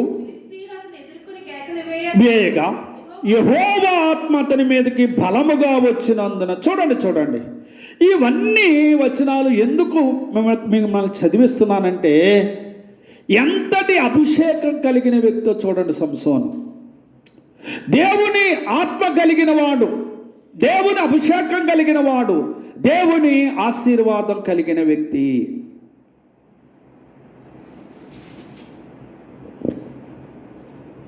ఇటువంటి వ్యక్తి జీవితంలో పరీక్ష కలిగింది. బైబిల్ గ్రంథంలో వాక్యాన్ని మనము చదివితే, ఏమండి, బైబిల్ గ్రంథంలో వాక్యాన్ని మనము చదివితే న్యాయాధిపతుల గ్రంథం 16వ అధ్యాయం 16వ వచనం. ఆమె అనుదినము మాటల చేత అతన్ని బాధించి తొందర పెట్టుచున్నందున అతని ప్రాణము విసిగి చావగోరెను. 16వ అధ్యాయం 17వ వచనం. అప్పుడతడు తన అభిప్రాయమంతయు ఆమెకు తెలియజేసి. చూడండి ఎంత భయంకరమైన స్థితిలోకి సంసోను పడిపోయాడు. ఈ రోజున నీ ఆత్మీయ జీవితం దేవునికి నీకే. నీ యొక్క అభిషేకం దేవునికి నీకే. కారణం, నిన్ను అభిషేకించిన వాడు దేవుడు. దేవుని ఆత్మచేత అభిషేకించబడిన సంసోను తన జీవితంలో ఎంత బలాఢ్యుడిగా ఉన్నాడో చూడండి, ఎంత బలాఢ్యుడిగా ఉన్నాడో చూడండి. న్యాయాధిపతుల గ్రంథం 16వ అధ్యాయం 20వ వచనాన్ని మనం చదువుదాం. న్యాయాధిపతుల గ్రంథం 16వ అధ్యాయం 20వ వచనం. ఆమె సంసోను, ఫిలిష్తీయులు నీ మీద పడుచున్నారని అనగా నిద్ర మేలుకొని ఎప్పటి వల్లే నేను బయలుదేరి విడజిమ్ము కొందుననుకొనెను. అయితే మనసును పెట్టాలి. యెహోవా తనను ఎడబాసెనని వినాలి. యెహోవా తనను ఎడబాసెనని అతనికి తెలియలేదు. దేవుడు నిన్ను వాడుకుంటున్నాడు, దేవుడు నిన్ను అభిషేకించాడు. ఏ స్థలములోకి వెళ్ళినా విజయం నీదే. అయినా ఎక్కడికి పడితే అక్కడికి వెళ్ళొద్దు. జాగ్రత్తగా మీరు గుర్తుపెట్టుకోండి. దేవుడు నన్ను అభిషేకించాడు, దేవుడు ఆత్మ నాతో ఉంది, నేను ఏది పడితే అది చేస్తానని నీ ఇష్టం వచ్చినట్టుగా ప్రవర్తించుకో, నీ ఇష్టం వచ్చినట్లుగా జీవించుకో. సంసోను అలా జీవించాడు, దెబ్బతున్నాడు. అలా జీవించాడు, నష్టపోయాడు. ఎంతగా నష్టపోయాడంటే ప్రాణము విసిగి చావగోరెను. ఏమండి, దేవుడు నిన్ను వాడుకున్నాళ్ళు వాడుకుంటాడు. తేడా వచ్చిందంటే విడిచిపెట్టేస్తాడు. అది చాలా కాలమైన తర్వాత కానీ నీకు తెలియదు, అలాగే ప్రజలకు కూడా తెలియదు. నీకు తెలియదు, ప్రజలకు కూడా తెలియదు. గుర్తుపెట్టుకోండి. ఎందుకు ఈ మాటలు చెప్తున్నానంటే సంసోనుకి తెలియలేదు. అతడికి ఎక్కడికి వెళ్ళినా దేవుని ఆత్మ అతనితో ఉండేది. దేవునికి స్తోత్రం. దేవుని ఆత్మ అతను బలపరిచేది. దేవుని ఆత్మ ద్వారా అతడు విజయాన్ని సాధించాడు. ఒక సందర్భం వచ్చింది, యెహోవా తనని ఎడబాసెనని అతనికి. ఈ రోజున దేవుని అభిషేకం నీతో ఉంది, దేవుడు నిన్ను వాడుకుంటున్నాడు. ఆ అభిషేకాన్ని, ఆ ఆత్మ నువ్వేం చేయాలంటే కాపాడుకోవాలి.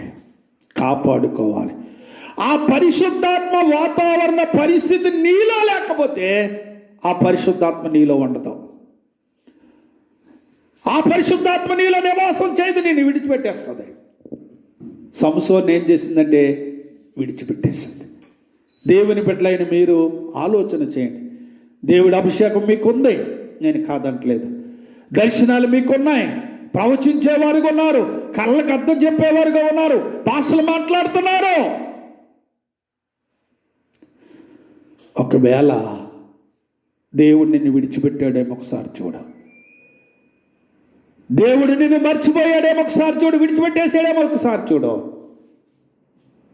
సంసోనుకి ప్రమాదం వచ్చాక కానీ తెలియలేదు దేవుడు నన్ను విడిచిపెట్టాడని. బైబిల్ గ్రంథముల వాక్యాన్ని మనం చదివితే, ఏమంటే న్యాయాధిపతుల గ్రంథం మీరు చూడండి అంతే.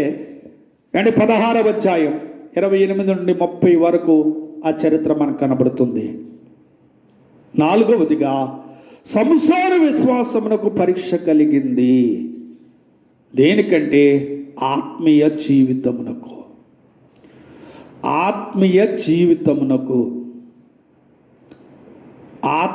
జీవితానికి. ఏమండి, ఏ విశ్వాసను పడితే ఆ విశ్వాసిని ఆత్మీయులని చెప్పకండి. ఏ సేవకుని పడితే ఆ సేవకుడిని ఆత్మీయుడని చెప్పకండి. కారణం ఏంటంటే ఆత్మీయుడని చెప్పిన నీవే మళ్ళీ ఆత్మీయుడు కాదంటావు, ఆత్మీయురాలని చెప్పిన నీవే ఆత్మీయురాలు కాదంటావు. ఏదో 4 విషయాలు ఒక మనిషిలో చూసి ఆత్మీయుడండి, ఆత్మీయురాలండి అని చెప్పుకో. ఈ రోజున సంసోను అభిషేకాన్ని చూసి అలాగనుకున్నాం. అతడు పడిపోయాడు, దేవుడు అతన్ని విడిచిపెట్టేశాడు. ఈ రోజున మన గొప్పవాళ్ళుగా కనబడవచ్చు సమాజానికి, మన తోటి వారికి. దేవుడు మనతో ఉన్నాడా? దేవుని అభిషేకం మనతో ఉందా? మన ఆత్మీయ జీవితం ఎలాగుంది? ప్రారంభ దినాల్లో ఎలాగుందా? లేక దేవుని యొక్క స్థితిలో పడిపోతున్నావా? బైబిల్ లేఖనాలు బట్టి ఆలోచన చేయండి. చీలమండి లోతు హెచ్కేల గ్రంథంలో మనం చదువుతాం. ఏమండి, చీలమండి లోతు, ఇంకే లోతట, మోకాళ్ళ లోతు, ఇంకే లోతట, మొల లోతు, ఇంకే లోతట, ఈదలేనంత అనుభవం. దేవుని బిడ్డలుగా ఉంటున్న మీరు ఈదలేనంత అనుభవంలో మీరుంటేనే, అది ఈదలేనంత అనుభవంలో మీరుంటేనే ఆ ప్రవాహం, ఆ పరిశుద్ధాత్మ ప్రవాహం, ఆ ఆత్మాభిషేకం ఏ వైపుకు నడిపిస్తుందో ఆ వైపుకు నడవగలరు. ఈదలేనంత అనుభవంలో లేరనుకోండి, నీ ఇష్టం వచ్చినట్టు నడుస్తావు, ఎంత ఎలాగైనా నడుస్తావు. బైబిల్ లేఖనములో హెచ్కేల గ్రంథం 1వ అధ్యాయం 12వ వచనములో వాక్యములో వ్రాయబడి ఉన్నది. హెచ్కేల గ్రంథం 1వ అధ్యాయం 12వ వచనం, అవన్నీ చక్కగా ఏమండి ఎదుటికి పోవచ్చుండెను, వెనుకకు తిరగక. మనస్సును పెట్టాలన్నమాట. ముగింపులోకి వస్తున్నాను. ఆత్మ ఏ వైపునకు పోవచ్చుండెనో ఆ వైపునకునే పాటలు పాడతా. యేసు లేనిదే నడవలేను, ఒక అడుగైనా వేయలేను. అబ్బా, ఎంత మాధుర్యంగా ఉంటుందో పాట. ఎన్ని అడుగులు వేసేస్తున్నావో మొత్తం పరిగే పెట్టేస్తున్నాను నీ జీవితంలో. ఏమంటే దేవుడు అభిషేకం పొందిన సంసోను జీవితం పతనమైపోయింది. తన ఆత్మీయ జీవితానికి పరీక్ష వచ్చింది. వాక్యం చెప్తుంది, ఆత్మ ఏ వైపుకు నడిపిస్తుందో ఆ వైపుకే. 20వ వచనం అదే అధ్యాయం. ఆత్మ ఎక్కడికి పోవునో అక్కడికే, అది పోవలసిన వైపుకి అవి పోవచ్చుండెను. ఈ రోజున ఆత్మచేతను నడిపించబడుతున్నావా? బైబిల్ గ్రంథంలో గలతీయులకు రాసిన పత్రిక 5వ అధ్యాయం 22వ వచనం. గలతీయులకు రాసిన పత్రిక 5వ అధ్యాయం 22వ వచనం. అయితే ఆత్మఫలము ఏమనగా అంటూ చివరన్నాడు ఆశా నిగ్రహము. ఇప్పుడు సంసారికి ఏమి లేదంటే ఆశా నిగ్రహం లేదు. ఇప్పుడు అర్థమవుతుంది వాక్యం సరిగా మీకు. ఏమి లేదు అది. ఈరోజు దేవుని అభిషేకాన్ని పొందుకుంటున్నావు, దేవుని ఆత్మ కలిగి ఉన్నావు, అన్య భాషలు మాట్లాడుతున్నావు, నీకేమి లేదంటే ఆశా నిగ్రహము లేదు. నిగ్రహించుకోలేకపోతున్నావు, నిన్ను నీవు కంట్రోల్ చేసుకోలేకపోతున్నావు. కంట్రోల్ చేసుకోలేకపోతే సంసోలు వల్ల అయిపోతుంది నీ జీవితం. బైబిల్ గ్రంథంలో 2వ తిమోతి రాసిన పత్రిక 1వ అధ్యాయం 17వ వచనంలో వాక్యం ఇలా వ్రాయబడి ఉన్నది. ప్రభువు 2వ తిమోతి 1:17 అమ్మా. ఏమండి చదవండమ్మా. ఏటో వచ్చినప్పుడు గూర్చి చదవండి, నేను చూస్తున్నాను. అది కాదండి, ఓకే, నేను చెప్తాను ఒక విషయం. ఎన్నో వచ్చినమ్మా? 7వ వచనం చదవండి. దేవుడు మనకు శక్తియు ప్రేమయు ఇంద్రియ నిగ్రహము గల ఆత్మనే ఇచ్చాను. దేవునికి స్తోత్రం. ఈరోజు నిగ్రహము లేక, ఆశా నిగ్రహము లేక అనేక మంది పడిపోతున్నారు, పతనమైపోతున్నారు. ఒకనొక రోజు వాడబడిన వారే, అనేక స్థలాల్లో దేవుని నామాన్ని గణపరిచిన వారే ఈరోజు ఎక్కడున్నారంటే ఏమో అడ్రస్ లేరు. నువ్వు నేను పెద్ద గొప్ప ఏంటి? గొప్పేం కాదు. జాగ్రత్త అండి, మనలను మనం కాపాడుకుంటే చాలా మంచిది. సంసోను కాపాడుకోలేకపోయాడు. సంసోనికి ఏ నిగ్రహం లేదు. అది అందుకనే ఆత్మఫలము ఏదనగా ఆశా నిగ్రహం లేదు కనుకనే అతడు చచ్చిపోవాలని కోరుకున్నాడు. ఆమె అనుదినము మాటల చేత అతడు బాధించి తొందర పెట్టుచున్నందున అతడు ప్రాణము విసిగి. అది ఈ రోజున ఆశా నిగ్రహం ఉంటే నీ ఆత్మీయ జీవితానికి ఎటువంటి డోకా లేదు. దేవునికి స్తోత్రం, హల్లెలూయా. కారణం ఇంద్రియ నిగ్రహము గల ఆత్మనే దేవుడు ఏం చేశాడంటే మనకిచ్చాడు. బైబిల్ లేఖనం సెలవిస్తుంది, రోమిలికి రాసిన పత్రిక 8వ అధ్యాయం 9వ వచనములో, దేవుని ఆత్మ మీలో నివసించి ఉన్న ఎడల మీరు ఆత్మ స్వభావము గలవారే. అది దేవుని ఆత్మ మీలో నివసిస్తే. రోమిలికి రాసిన పత్రిక 8వ అధ్యాయం 13-14 వచనాల్లో వాక్యం ఇలా వ్రాయబడింది, మీరు శరీరానుసారముగా ప్రవర్తించిన ఎడల, ఏమని చూడాలి, శరీరానుసారముగా ప్రవర్తించిన ఎడల సావవలసిన వారై ఎందురు, కానీ ఏమండి, ఆత్మచేత శారీర క్రియలను చంపిన ఎడల జీవించెదరు. దేవునికి స్తోత్రం, హల్లెలూయా. ఈ రోజున సంసోను పని చేయలేకపోయాడు, ఆశా నిగ్రహం కలిగి ఉండలేకపోయాడు. వాక్యం సెలవిస్తుంది 14వ వచనం, దేవుని ఆత్మచేత ఎందరూ నడిపించబడుదురో. ఈ రోజున ఆత్మ నడిపింపునకు సంసోను స్థానం ఇవ్వలేదు. వాక్యాన్ని మనం వింటున్నాం. 4వదిగా, సంసోను విశ్వాసమునకు పరీక్ష కలిగింది. ఎందులంటే ఆత్మీయ జీవితమునకు. అండి, పరీక్షలో ఫెయిల్ అయిపోయాడు, ఓడిపోయాడు. దాని ఫలితం న్యాయాధిపతుల గ్రంథం 16వ అధ్యాయం 21-22 వచనాలు. న్యాయాధిపతుల గ్రంథం 16వ అధ్యాయం 21-22 వచనాలు. క్షణములో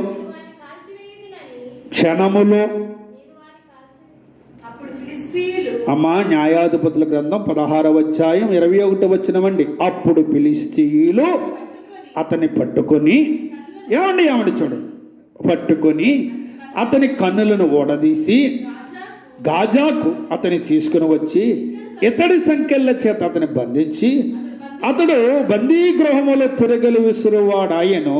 అయితే అతడు క్షౌరము చేయబడిన తరువాత అతని తల వెంట్రుకలు తిరిగి మొలుచడం మొదలు పెట్టాను. ఏమైపోయాడట? కళ్ళు 2 ఓడదీశాడు, గ్రుడ్డి వాడైపోయాడు, తిరగలి విసురువాడయ్యాడు. ఈ రోజున సంసోను విశ్వాసమునకు పరీక్ష కలిగింది. ఏంటి ఆ పరీక్ష అంటే? ఆత్మీయ జీవితమునకు, అంటే పరిశుద్ధాత్మ అభిషేకం. ఆ మనసును పెట్టండి ఆ మాటలో. ఆత్మఫలము ఏదనగా ఆశా నిగ్రహం. అతడు లేదు, అందుకని తన జీవితంలో ఆ భయంకరమైన పరిస్థితులు కలిగి ఉన్నాడు, ఓడిపోయాడు, భయంకరమైన స్థితిలో చనిపోవలసి వచ్చింది. ఈ రాత్రి 4 విషయాలు మనం విన్నాం. ఏమండి? సహోదరులారా, మీ విశ్వాసమునకు కలుగు పరీక్ష. పరీక్షలో విజయం సాధించిన వారి గురించి గడిచిన వాక్యాలు మనం విన్నాం. ఈ రోజున విశ్వాసమునకు కలుగు పరీక్షలో ఓడిపోయిన 4 వ్యక్తుల గురించి మనం విన్నాం. 1 చెప్తారండి, 1 కయ్యేను. 1 కయ్యేను విశ్వాసమునకు పరీక్ష కలిగింది. ఏమిటట పరీక్ష? సహోదర ప్రేమలో అతడు ఓడిపోయాడు, శపించబడ్డాడు. రెండవది యాసావు విశ్వాసమునకు పరీక్ష కలిగింది. ఏమిటట పరీక్ష? తిండి, భోజనం, ఆహారములో ఓడిపోయాడు. అతడు ఏమయ్యాడంటే భ్రష్టుడు అని వాక్యం చెప్తుంది. మూడవది బిలాము విశ్వాసమునకు పరీక్ష కలిగింది. ఏంటా పరీక్ష? బహుమానం, గిఫ్ట్. ఏంటి? ఓడిపోయాడు. అతడు ఏమయ్యాడట? భయంకరమైన మరణించవలసి వచ్చింది. 4వది చెప్తారా? సంసోను విశ్వాసమునకు పరీక్ష కలిగింది. ఆ పరీక్షలో ఏమయ్యాడంటే ఓడిపోయాడు. దానికి ఫలితం ఏమయ్యాడట? దాని ఫలితం ఏమయ్యాడు? తిరగలి విసిరివాడయ్యాడు, గ్రుడ్డివాడైపోయాడు. భయంకరమైన స్థితి. ఒకవేళ మనం అనుకోవచ్చు సంసోను విశ్వాస జాబితాలో ఉన్నాడని అనుకుంటే, ఆయన ఉన్నాడు, అది వేరే సబ్జెక్ట్. అలాగని తన యొక్క లోటుపాట్లు, తన లోపాల గురించి బైబిల్లో మరుగున చేయలేదు. దేవుడు స్పష్టంగా రాశాడు. తప్పు చేసిన దాన్ని తప్పు చేసినట్లుగా రాశాడు. ఈ వాక్యం ద్వారా మనం హెచ్చరిక చేయబడ్డాం. ఈ వాక్యం మన వెనుకలో దీవించునుగాక. ఆమేన్. ప్రార్థన చేసుకుందాం. మహాపరిశుద్ధుడైన మా తండ్రి, కృపయు కనికరము కలిగిన మా ప్రభువా, మీ నామమునకు స్తుతులు స్తోత్రములు వందనాలు చెల్లిస్తున్నాము నాయన. చేరిన మమ్మలను మా కుటుంబాలను దీవించండి. ఈ వాక్యం వింటున్న బిడ్డలందరినీ మీరు ఆశీర్వదించండి ప్రభువా.